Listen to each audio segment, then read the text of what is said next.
Eshima, votre magazine qui bat au rythme de l'actualité. Retrouvez la nouvelle édition. Exclusivité, Sakumbi Molendo, les réformes qui changent l'image des affaires foncières.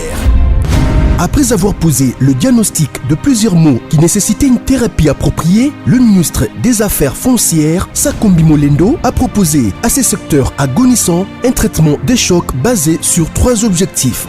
Donner un nouveau souffle à travers des réformes, un mandat sous le régime du renouveau. Des innovations et réformes audacieuses, les cadastres fonciers numérisés et des titres immobiliers sécurisés. Et le lancement des projets modernes, les actions du ministre Aimé Sakumbi Molendo visent à faire du ministère des Affaires foncières l'un des plus grands contribuables au trésor grâce à la fin du coulage des recettes foncières. Focus, le ministre d'État, ministre des hydrocarbures, Rubens Mikindo Mouima, a organisé 2 jours des travaux intenses afin de poser les véritables diagnostics du secteur des hydrocarbures en RDC afin de formuler des recommandations nécessaires dans la gestion de l'or noir congolais. Découverte, Jean-Michel Samalou Kondé, le nouveau chef des gouvernements qui travaillera en harmonie avec le président Félix Tshisekedi. Nation, le directeur général de la DGI, Barnabé Mouakadi, adresse ses félicitations à Monsieur le Président de la République, Félix Antoine Tshisekedi, à l'occasion de son investiture en qualité de président de l'Union africaine. À lire également, le directeur général de la CNSS, Agnès Mouad Nawej, adresse ses félicitations à son Excellence, Monsieur Jean-Michel Samalou Kondé, pour sa nomination au poste de Premier ministre. Lumumba Mouzé et Étienne Tshisekedi, des héros immortels. Majorité parlementaire, la remontada de Félix Tshisekedi. Économie, fraude fiscale, un mal qui gangrène toujours le trésor public. Retrouvez l'intégralité du magazine Eshima dans les kiosques. Eshima Magazine, un nouveau standard d'information. Merci et salutations à nos fidèles abonnés, les fidèles de fidèles qui aiment les Rimers de Kinshasa. Vous nous avez choisi pour vous informer, partager les idées, propositions et coups de gueule, mais également dénoncer ensemble avec nous, proposer aux décideurs, les autorités congolaises, de ce qu'ils doivent faire pour l'ensemble de notre peuple. C'est le Congo qui gagne, le Congo passe avant tout, nous disons, debout Congolais, et quand nous passons ici, c'est pour l'éveil patriotique. Cette flamme qui va vous caractériser, qui va nous animer, qui vont faire que Mbokanabiso et Kokako décoller de l'est à l'ouest, du nord, sud sur le Congo. Kombo et Ali Elokote, Molaï, Mokuse, Mwindo et Ali Elokote. Salutations à tous les Congolais de tous bords qui croient à l'opposition, ceux qui croient à la majorité, ceux qui sont avec M. Kabila, Bobazali na honorable Madid Martin Fayoulou, Bobazali na Félix Tshisekedi, dit béton, volcan, Mukongo Yanzoko. Bref, tous les points communs sur le Congo. Les combats des uns des autres, c'est le bien-être du Congolais. Et il y a lieu que ces points communs nous unissent malgré ma divergence Nabiso. Aujourd'hui, je viens comme d'habitude sans cahier de charge. Nous communiquons sans cahier de charge. Donc articulé autour de 3 questions. J'aime avec vous de réflexions, de débats. Et dans ces réflexions, je me dispose dans ma beaucoup à scientifique. Namaboko aba politologue, namaboko aba acteur, il y a société, ba professeur d'université, namaboko aba citoyen, chacun à son niveau, catégorie et domaine. Soki Tosangisaka et le Belnabiso en français na lingala, pour moi ça n'a jamais été une honte de dire que je suis venu à Kinshasa na répéta kango chaque jour. Nakola minoko namboko baloba minoko misusu. Naloba pe lingala, naloba pe swahili na minoko misusu toki koloba. C'est pourquoi nous essayons de mélanger le français pour permettre na batunyoso équilibre ezala na komba ko lingala te kotima français. Au français ko tate moi swahili kotima qui tete là, moi qui Congo, moi qui Kuba, moi qui Choko, moi qui Yandi, et voilà la diversité, la fierté ya biso nyonso na kati ya Congo. Lelo to ko kabola makanisi autour, il y a formation, il y a gouvernement. Qu'est-ce qui se profile à l'horizon? Travaille à Sam Lukonde comme formateur en ce moment Azak Okuta n'a leader, il y a un parti politique, et cette fois-là, les listes lui sont déposées, les listes sont proposées. Qu'est-ce que nous attendons de ce gouvernement? Alors, l'aspect B de la même question, nous allons tenter à tracer les lignes que nous attendrons de ce Premier ministre de tenir compte. Il y a des lignes wana. Sinon, s'il ne tient pas compte de ces lignes, attention, le Congolais aime, ils sont patients, ils soutiennent, mais le Congolais se fâche aussi très rapidement. Je crois qu'il comprend que notre peuple est spécialement émotif. Émotif, puisqu'à tout tamarana motema, mais attention, émotivité à motema à Congolais, et à faiblesse, c'est une façon de vivre un peuple accueillant, un peuple au cœur d'Afrique, un peuple dans le destin de Dieu, un peuple ouvert au monde. Et nous n'allons pas faire cette ouverture du monde comme une faiblesse au profit. Il y a la pierre de nos ressources va s'installer. Ça, c'est tout le premier point. Ensuite, nous allons aborder avec vous la deuxième partie de ce que nous avons commencé, donc le réforme. Est-ce que réforme ou pas? Et le lot s'est basé beaucoup plus sur la CENI, fonctionnement à CENI, la loi électorale, et qu'est-ce que nous devons améliorer s'il y aura élection pour éviter tout ce qui doit être fait. La deuxième partie à réforme, on a quoi aborder les sujets qui énervent et qui font état.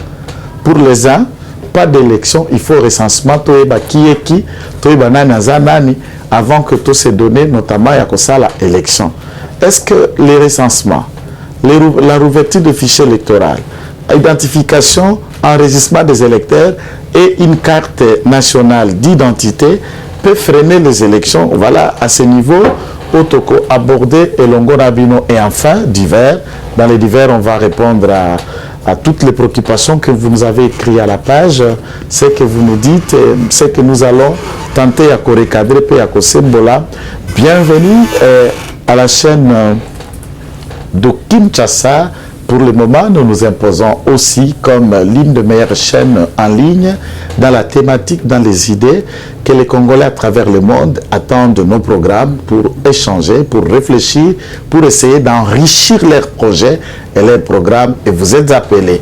Nous lançons un appel dire ceci à tous nos partenaires, à tous nos abonnés.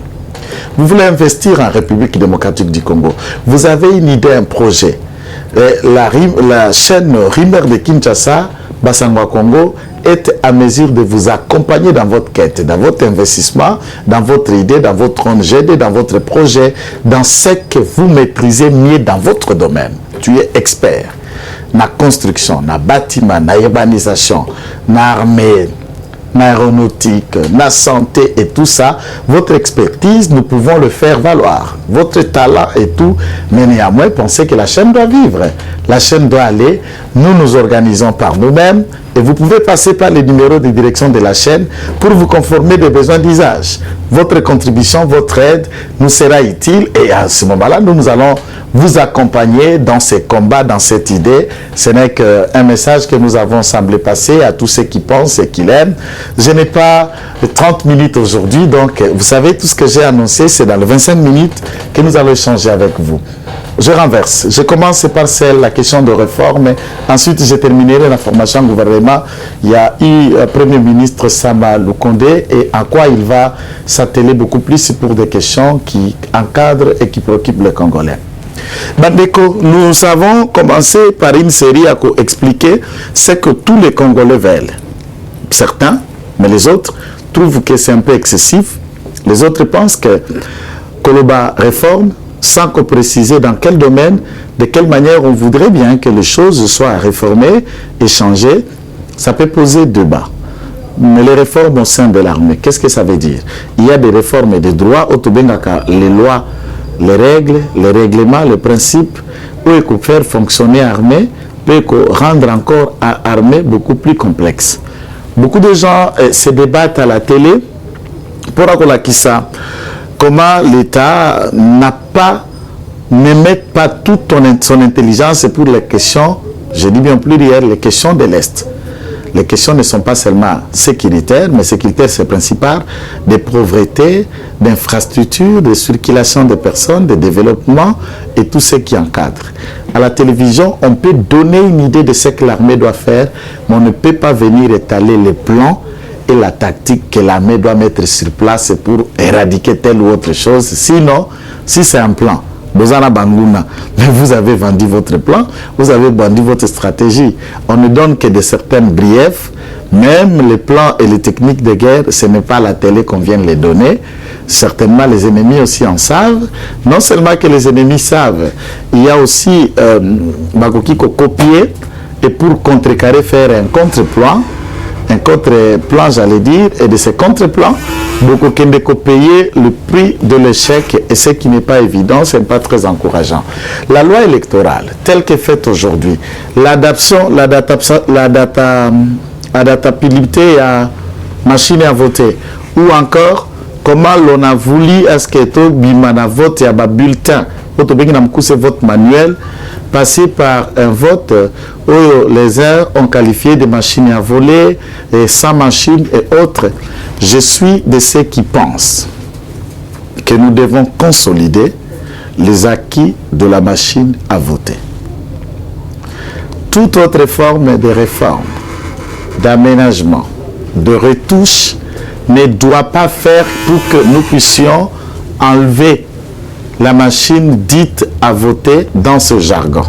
Si nous voulons l'enlever, a priori, nous allons repasser par le vote manuel, le bulletin. La configuration électorale qui est la nôtre, imaginez que les députés, par exemple, le siège à pouvoir, nous en avons 500. Le candidat à 2018, nous en avions 15 000.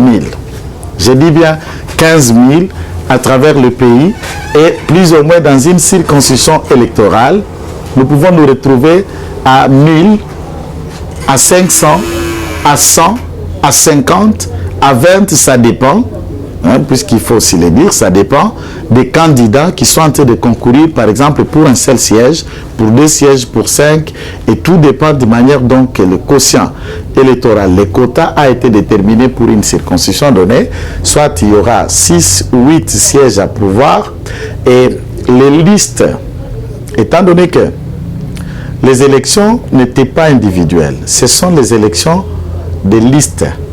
Et ces listes-là doivent être faites, par exemple, s'il y a 5 sièges ici à Kalamou, et chaque parti politique, chaque regroupement politique, chaque liste indépendante, chaque candidat ou chaque groupe qui concourit à ce qui va remporter le siège Johanna doivent envoyer le candidat ou les listes au nombre de sièges à pouvoir.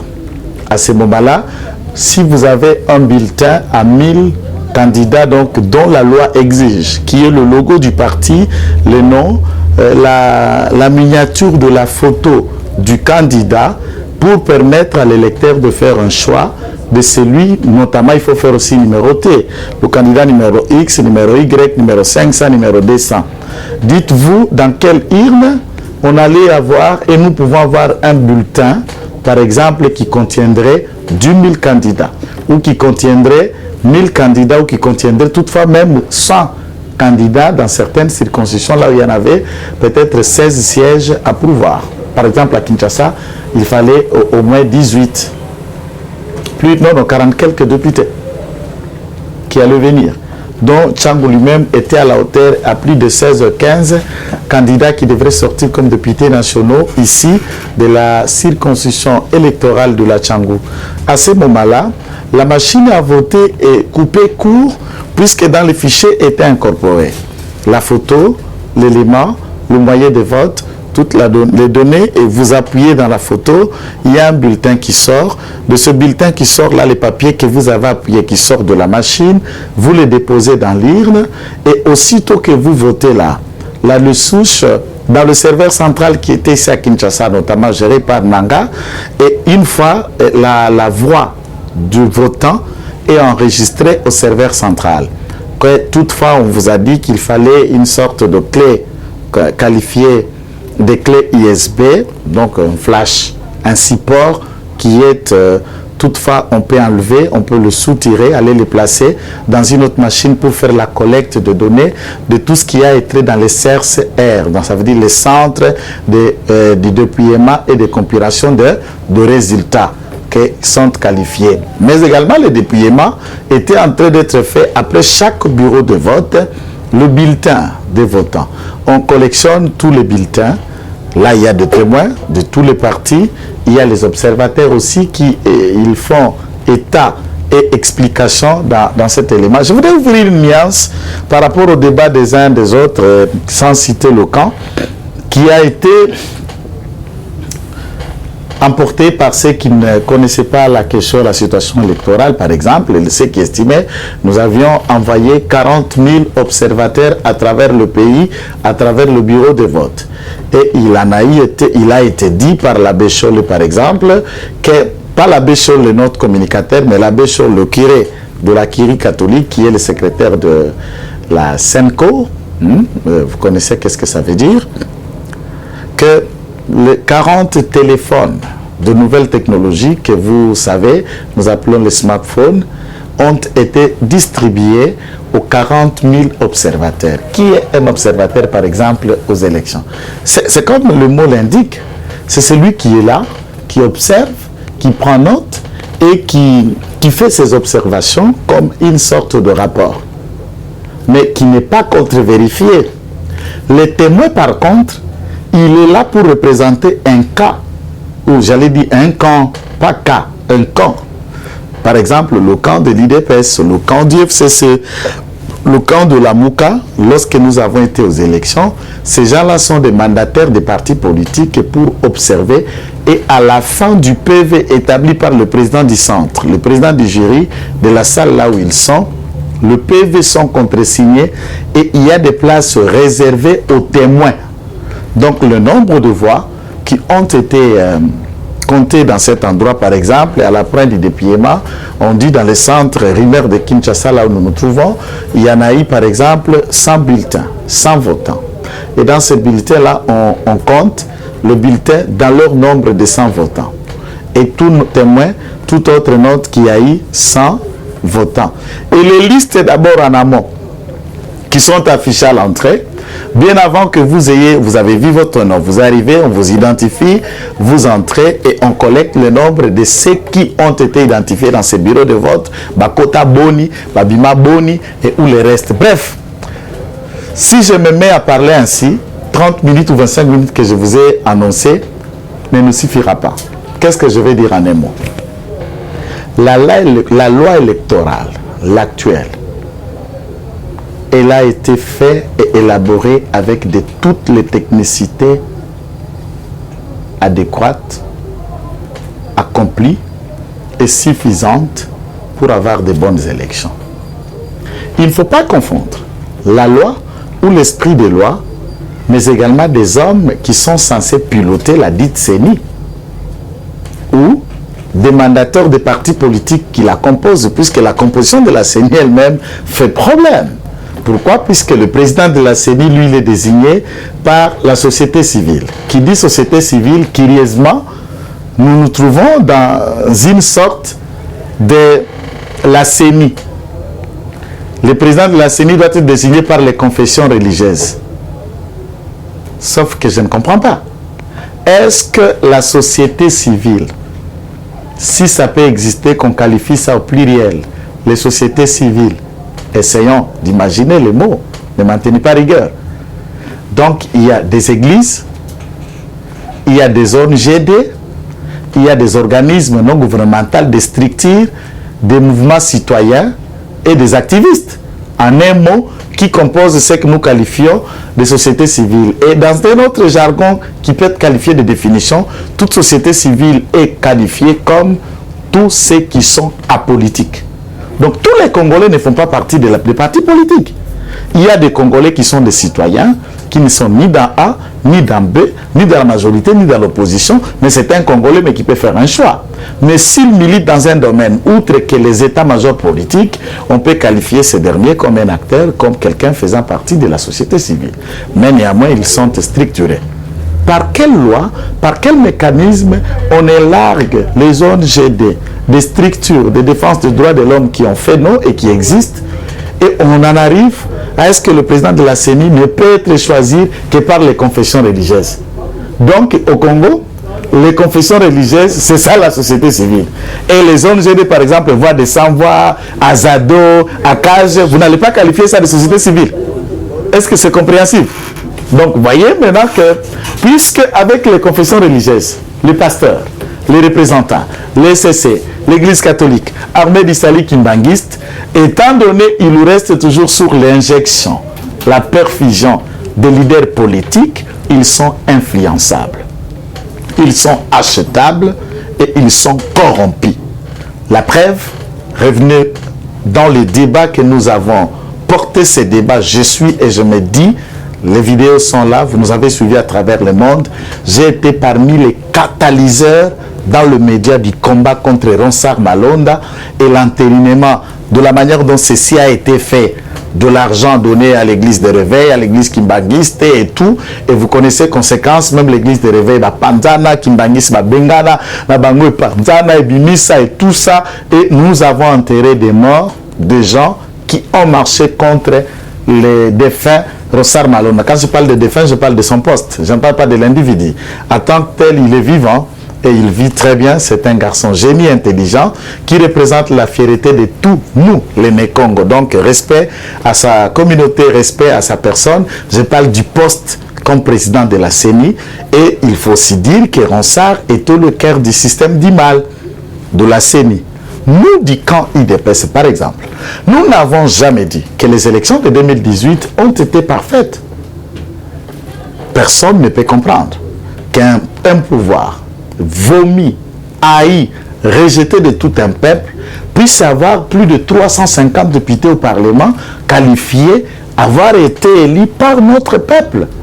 Personne ne pouvait comprendre qu'à la présidence, les Congolais s'expriment et ils votent un opposant, et les Congolais s'expriment et celui qui devrait être sanctionné, donc Kabila et Kabili, on lui confère la majorité des députés provinciaux, députés nationaux, les gouverneurs et autres, si ça n'a pas été une machination de Nanga Ronsard en complicité. Donc, il y a un débat. Pour ceux qui pensent, je n'ai pas voulu aborder article par article, ça me prendra une série d'émissions, même au moins une semaine.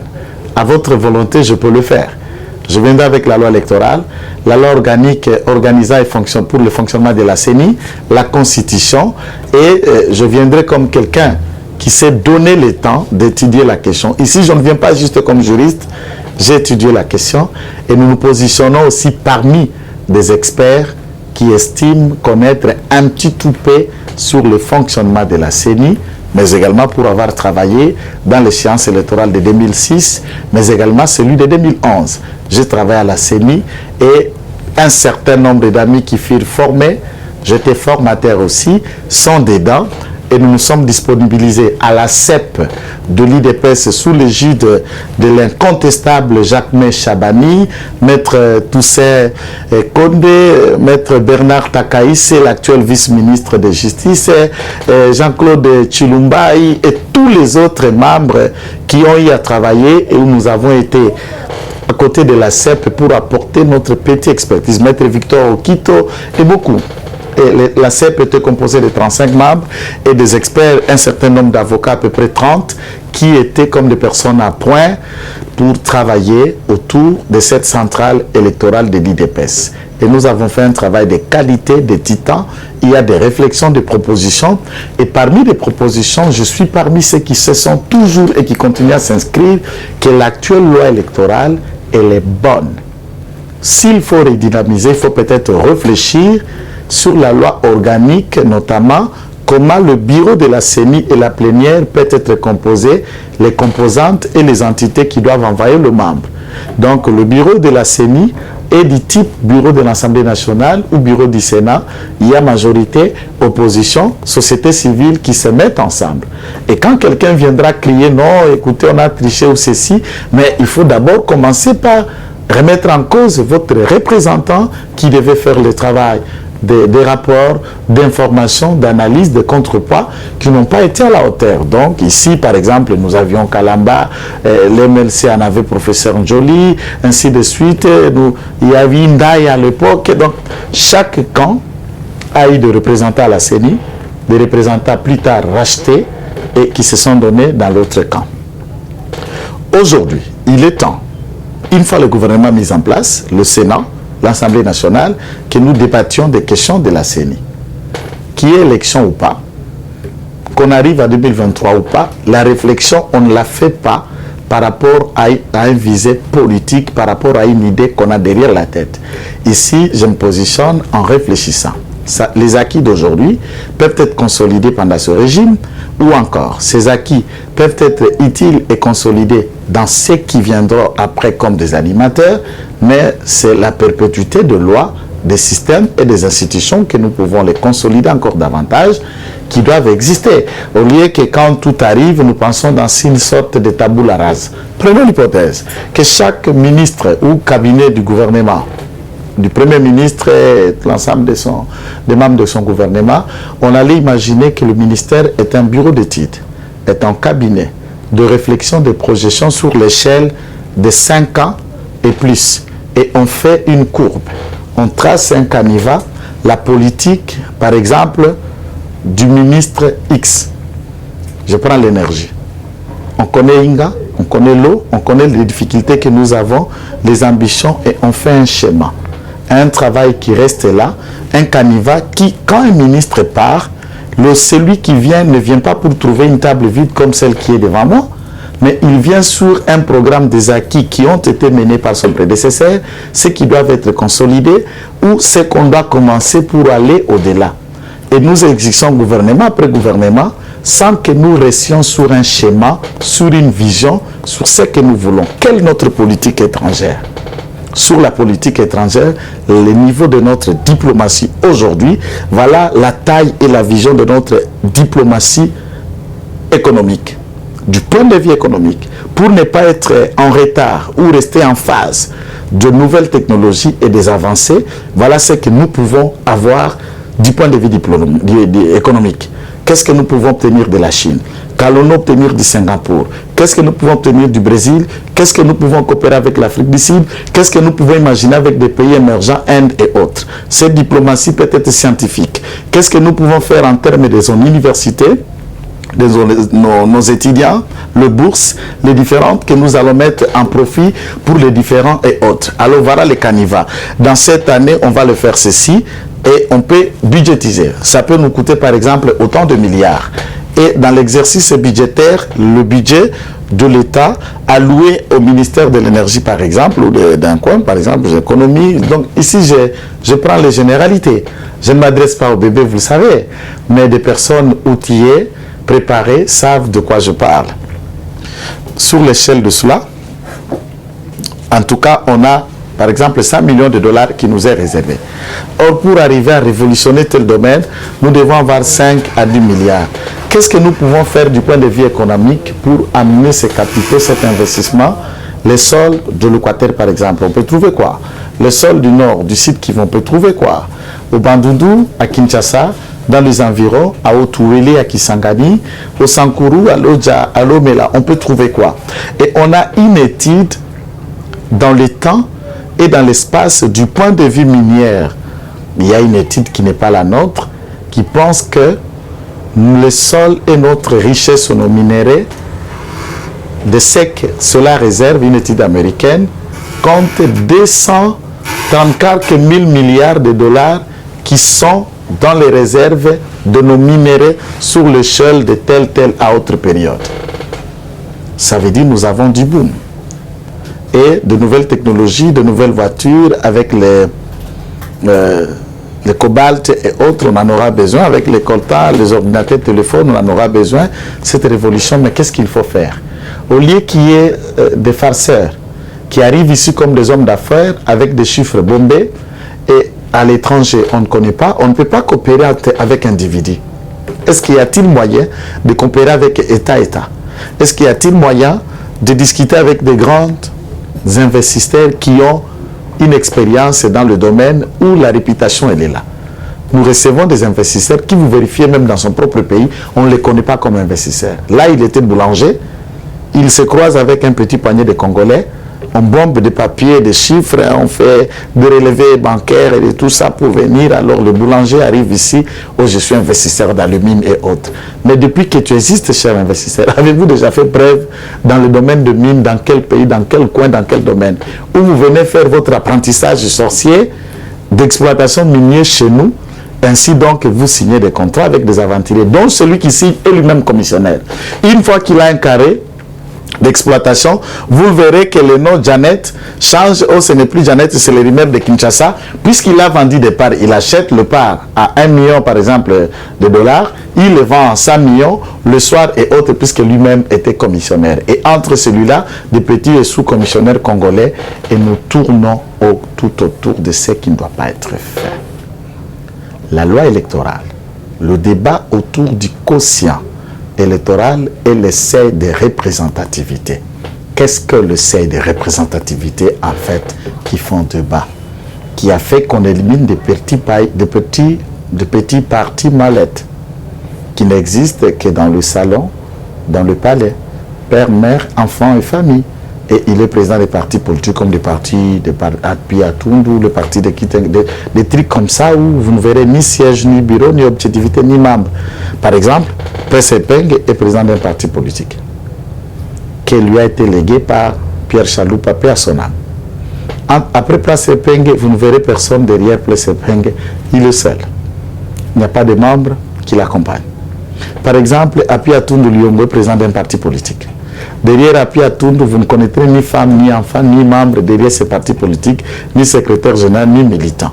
Donc des partis bidons. Pour arriver à éradiquer, à forcer ces partis-là de s'inféoder autour des grandes formations politiques pour que nous arriverons un jour, voilà les visées du seuil de représentativité, que de former un bloc de droite, un bloc de gauche.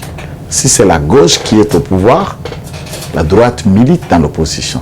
Si c'est la droite qui est au pouvoir, la gauche milite dans l'opposition. Après, par exemple, les élections législatives, la gauche a un certain nombre de députés, la droite a un certain nombre de députés. Incapable d'avoir une majorité, on peut former ce que nous appelons le gouvernement de coalition, en vue que le pays soit géré. Et tout cela peut éliminer les tentatives de création et d'autres. Et cela ne peut arriver que par un système électoral où nous nous disons que le suffrage électoral qui est valablement exprimé, on calcule sur nombre de quoi? Vous êtes, je prends l'hypothèse de Batouba Kolandabiso. Nous avons la commune à Kassavubu. Commune à Kassavubu, on ne compte pas les habitants, on ne compte pas par rapport à leur tête tous les étrangers, non, les enrôlés. On a enrôlé par exemple 15 000 enrôlés à Kassavubu, c'est une hypothèse. On a 15 000 enrôlés. Du point de vue à Kota, l'Assemblée provinciale et Kobimisa, un seul siège. L'Assemblée nationale, Kassavubu fait partie de la FUNA, et la grande FUNA doit avoir par exemple 8 députés nationaux à l'échelle de nombre de ceux qui ont été enrôlés. Et le quotient électoral doit s'élever, ça veut dire on va prendre le nombre des enrôlés sur 100, multiplié par le nombre de votants divisé par ce que ça donne le quotient électoral, pour qu'on imagine par exemple le quotient électoral de 140 000 voix. Et ces 140 000 voix sera, par exemple, pour qu'on parle de suffrage valablement exprimé ou le seuil de représentativité, ce seuil-là ne relève pas d'une circonscription, notamment de Kassavubu seulement. On va regarder l'ensemble des enrôlés sous la République démocratique du Congo, l'IDPS par exemple. Combien de gens se sont exprimés pour IDPS ou qui ont voté un membre ou un candidat de liste de IDPS? Les suffrages valablement exprimés sur l'étendue de ce que nous appelons de cette circonscription peut être à la hauteur des quotients électoraux de tel, alors nous disons que l'IDPS a atteint le seuil de représentativité.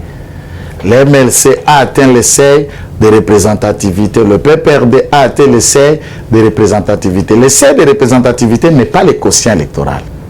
Le quotient électoral, ceci est en rapport avec une circonscription électorale donnée, comme tantôt je venais d'expliquer sur Kassavubu. Donc, pour ma part, cette loi a été élaborée. Il faut saluer l'esprit des juristes, des politologues qui se sont mis à travailler autour de cette loi Et je dis à tous les Congolais, avant de faire ta propre lecture sur une question de droit, sur un système que tu penses que tu dois critiquer, prenez le temps. Prenez cette loi, lisez-la. Prenez la Constitution, lisez, lisez. Prenez la loi organique organisant le fonctionnement de la CENI, lisez. Et relevez les failles. Ayez votre propre lecture avant d'écouter un discours politique de celui qui estime que s'il n'a pas été élu, c'est la loi électorale, il faut la réformer. Qu'est-ce qu'on doit réformer dans la CENI? C'est ça, ceux qui pensent qu'on doit réformer quoi dans la CENI. Et si aujourd'hui, lorsque nous allons mettre tout à l'heure les animateurs à la CENI, nous allons penser, changer cela, je vous dis, c'est mon point de vue, nous risquons de commettre une erreur. Donc, étant donné le temps que notre réalisateur m'a accordé, vous savez que chaque structure a ses chefs, a son organisation. Je ne sais pas aller au-delà pour vous parler du gouvernement, sauf avec son autorisation. Je peux rester dans 2 minutes, d'accord? 2 ou 3 minutes pour parler de Sama Lukonde. Je n'ai pas pu parler, non. Avec votre autorisation maintenant, les abonnés, nous mettons Sama Lukonde de côté, nous reparlerons de Sama Lukonde demain. Et je voulais ajouter juste un mot pour le recensement, l'identification et les cartes d'identité. Les gens disent, certains, qu'il n'y aura pas élection, il faudra, cette fois-ci, que nous sachions qui est congolais. Ta grand-mère, ton grand-père, village, secteur, collectivité, province, ou district, comme ça a été le cas. Étant donné que nos lois ont évolué, il n'y a plus de district, on a évolué en des termes et tout ça par la loi créant les entités territoriales décentralisées. Je suis d'avis. Nous devons connaître combien de Congolais sommes-nous. Est-ce que dans la loi électorale, est-il clairement mentionné que est électeur, que celui qui a une carte l'identifiant comme Congolais? Qui est à ce titre apatride? Souvent, les gens disent c'est celui qui n'a pas de ses nationalités. Mais c'est tout enfant. Il y a des garçons, il y a des gens qui nous suivent. Je ne sais pas tous ceux qui nous regardent ici, surtout ceux qui sont à Kinshasa. Si vous êtes Congolais, en quoi? La congolité, ce n'est pas d'abord d'aller vous faire identifier, avoir une carte. C'est de dire d'abord à ceux qui sont ici aujourd'hui, qui ne se sont pas encore identifiés, tango boti mwana. Na mikolo 90, donc 3 mois, kende ko enregistré dans l'état civil, d'ailleurs enregistré par la biso, c'est gratuit. Acte de naissance, c'est gratuit. Ba foutre la kango misoloté. Un moment pendant Kabila, on a même motivé. Ce qui est enregistré par la bande, c'est 2 sardines, 3 savons munganga, n'a pas qu'à Pampers, c'est pour encourager les parents à aller se faire, bah qui est enregistré bana. Tango boti mwana timwana koli. Azana acte de naissance, on enregistre dans la communauté. Ça veut dire quoi? Même quand tu as 9 enfants, au regard de la loi, tu n'as jamais donné naissance, puisque l'État ne t'a jamais reconnu cette nourriture-là que vous avez maman, posant la banane, puisqu'elle enregistre yoté. Et le code de la famille, ils ont moko ya mibeko, ils ont souffert na moko na biso na tanguana, na mona na justice, ba ko condamner mutu akufa. Batu ba non, na venu na biso, batu so ba ki papa akufa, to kunda tala ba photo ya matanga. Ministère public qui passe là que je vous salue professeur Ngwabika Fundu qui m'a enseigné droit civil des personnes. Aïe, Albi, monsieur le président. Je suis aussi africain bantou. Normalement, je voudrais croire que la personne que nous poursuivons devant le tribunal est bel et bien morte. Puisque le droit au Congo n'a que 3 actes de l'état civil. L'acte de naissance, qui on l'obtient 3 mois après sa naissance. À défaut de l'avoir obtenu, vous devez solliciter l'acte d'homologation ou le jugement supplétif contre, sur le base duquel auquel obtenir acte de naissance, l'acte de mariage, ainsi que l'acte de décès. Je voudrais que la famille qui prétend que leur père est décédé, baya na acte de décès place enregistré dans la commune. Boni tant que tu kundaka bande kona biso, to kendaka pe na commune ko kende ko enregistrer pour obtenir acte de décès avant to kunda. Boni na ba cimetière tant que kenda kunde bembe, ba administration ya ba cimetière, ba senga kabiso acte de décès avant ba kunda mutu. Est-ce que vous posez ce genre de questions? Donc, quelqu'un peut être déjà mort. Au regard de la loi, c'est un vivant. Puisqu'il n'y a pas un acte qui sanctionne cette décision. Certificat de décès, c'est un acte médical. Qui n'est pas un acte de l'état civil, le droit ne le prend pas en compte.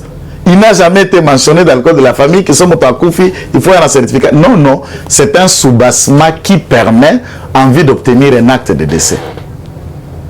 Voilà où l'enrôlement des électeurs, l'identification des électeurs, c'est un travail qui n'est que lié aux élections. Ceci ne peut bloquer rien. Le recensement, c'est un travail. Nandengi a dégradation balabala na biso. Monene yamboka na biso, c'est un travail qui peut être fait à l'échelle de 3 à 5 ans. On peut le débuter aujourd'hui ou l'année prochaine pour le terminer même à 2000 combien, je ne sais pas. Mais ceci ne peut pas empêcher les élections. C'est mon point de vue. Donc j'appelle à tout le monde de ne pas tomber dans ces risques-là, dans ces risques comme nous l'attendons de part et d'autre. On peut avoir une carte d'identité, on peut aller au bureau de la CENI pour aller s'identifier dans le fichier électoral et vous passez dans le bureau du service de la population pour aller obtenir votre carte d'identité et le recensement va continuer progressivement, petit à petit, nous tokoye baba étranger ba aboni, ba congolais ba aboni et une carte d'identité. Cette fois-là, quand on aura terminé l'identification de toutes nos populations et le recensement, du point de vue démographique, on aura des fichiers fiables pour savoir par habitant, puisque ça fait longtemps.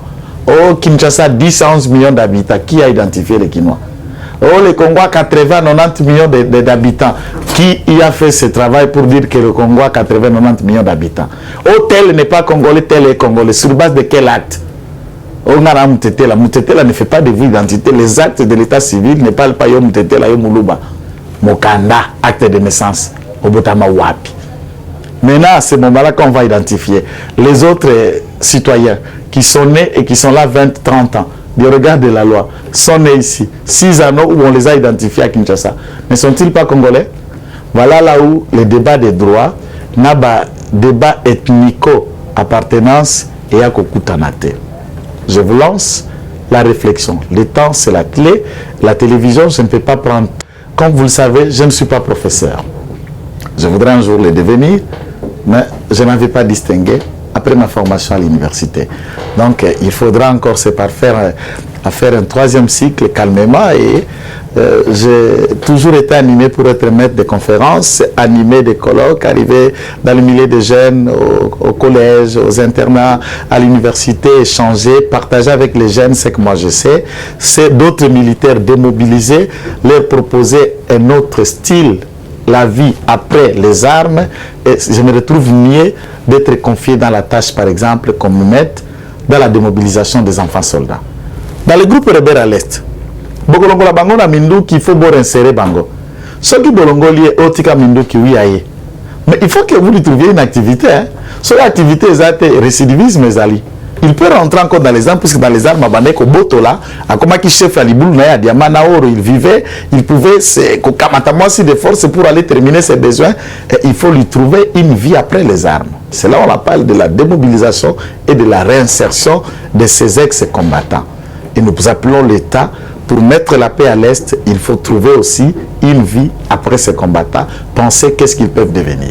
Et il faut le mettre face à ceux qui ont eu une vie après les armes, comme nous, comme les autres, ils y sont nombreux, comme Carlos Moupili, leur parler, leur expliquer, leur prêcher, leur moraliser pour penser que non, il y a moyen. Donc vous me suivez à travers Rumeur de Kinshasa. C'était le communicateur sans cahier de charges, Maître Kitenge Joël. Nous vous disons avec le même plaisir, peut-être demain, nous vous promettons de revenir sur Sam Lukonde, sur son gouvernement, le profil et les axes que son gouvernement doit s'y atteler sans délai.